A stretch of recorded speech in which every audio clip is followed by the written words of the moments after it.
જય શ્રી કૃષ્ણ। આજે આપણે બનાવશું મકાઈ પનીરનું શાક। થોડીક હિંગ, હળદર બંને સતળાઈ જાય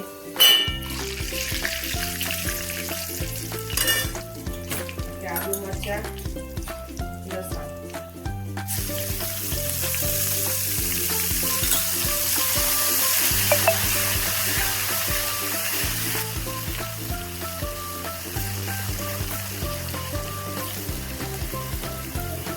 સતળાઈ જાય એટલે હવે આપણે નાખી દઉં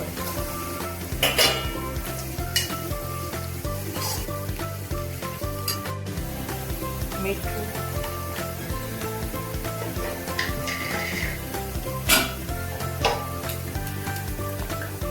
ધાણા જીરું,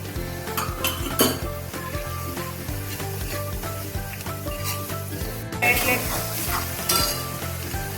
સરસ રીતે સતળાઈ જાય એટલે આપણે એમાં નાખી લાલ મરચું સ્વાદ મુજબ, ગરમ મસાલો,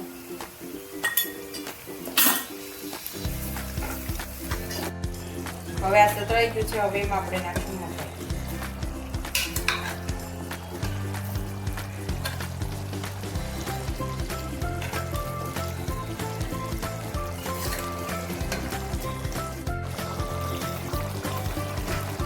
લીંબુનો રસ,